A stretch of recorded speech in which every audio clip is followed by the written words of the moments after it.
नाज़रीन, आपको आगाह करें सहवन शरीफ से, जहां वज़ीर आला सिंध सैयद मुराद अली शाह की खुसूसी हदायत पर सेक्रेटरी महकमा औकाफ सिंध गुलाम अब्बास जीटू ने पाकिस्तान पीपल्स पार्टी के MNA Sardar Sikandar Akhpotu, Pakistan Peoples Party जिला जामशुरू के सदर Syed Asif Ali Shah, deputy commissioner Jamshoro captain retired Fariduddin Mustafa, assistant commissioner Sehwan, administrator औकाफ के हमरा हजरत लाल शहबाज कलंदर के दरबार समेत तहसील सहवन के औलिया कराम के मज़ारात का दौरा किया।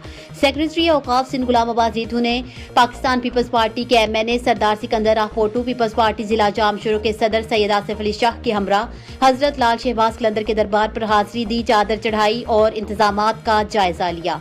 उन्होंने इंतजामिया को अहकामात जारी किए कि ज़ायरीन को मजीद बेहतर से बेहतर सहूलियात मुहैया करें। मजीद सेक्रेटरी औकाफ ने कहा कि दरबार में डिस्पेंसरी अस्पताल को जल्द फाल करने के लिए डॉक्टर्स और स्टाफ का इंतजाम किया जाएगा। मजीद उन्होंने BBC 11 हेडलाइंस न्यूज से बात करते हुए क्या कहा, आइए देखते हैं।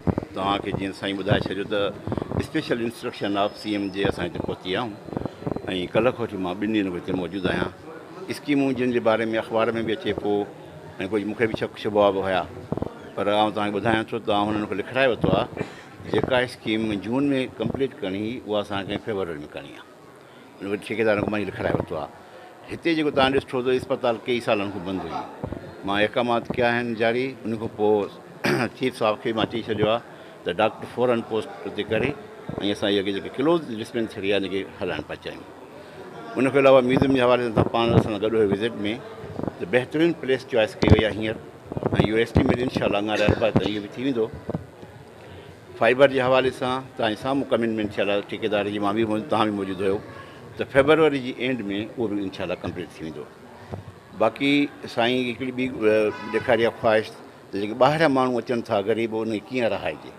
त असां वटि हिते हिकु पुराणी प्लेस आहे, कंहिं टाइम में जेको आहे so as a washroom use थींदी। मां उन एस्टिमेट ठाहे करे ऐं जेके माण्हू अचनि था ज़ाइरीन, उन जी रहाइश जो बंदोबस्तु लाइ इनशाला एस्टिमेट कयां। इहो थींदो त असां वटि कुझु अमाउंट मौजूदु आहे। जीअं हींअर साईं ॿुधायो त कुझु वॉशरूम जो मूंखे ॿुधाई वेंदे त सही ख़राबु आहे, उहो सुभाणे खां इनशाला स्टार्ट थी वेंदो।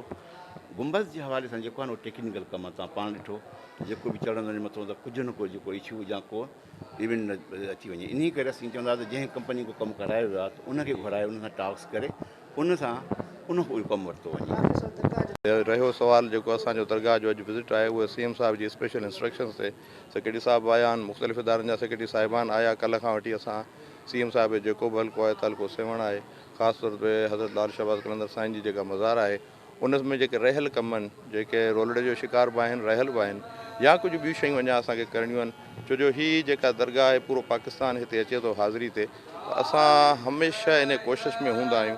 ऐं इहो पीपल्स पार्टी उमरून ऐं मिनत रहियो आहे ज़ुल्फ़िकार अली भुट्टे साहिब खां वठी अॼु ताईं बिलावल भुट्टो, बेनज़ीर शहीद खां वठी बिलावल भुट्टो ताईं, त असां हमेशह दरगाह लाल शहबाज कलंदर जे हवाले सां कंस्ट्रक्शन में बि रही आहे ऐं कोशिशूं बि वरितियूं आहिनि, ऐं जेका बहितरी अची सघे उहा कई वई। सोनो दरवाज़ो भुट्टे साहिब जे ज़माने में लॻो, गुंबज़ नयो शहीद बेनज़ीर साहिब जे ज़माने में, उन खां पोइ हीअ सहन बिलावल साहिब जे ज़माने में, त उहे ख़ुदि दरगाह जा अक़ीदतमंद रहिया आहिनि। ऐं हिन वक़्तु बि असांजी विज़िट जो मक़सदु इहो आहे त दरगाह जे हवाले सां जेके बि कमियूं पेशियूं आहिनि उहे दूरि कयूं वञनि ऐं ज़ाइरीन लाइ बद में सहूलियत मुहैया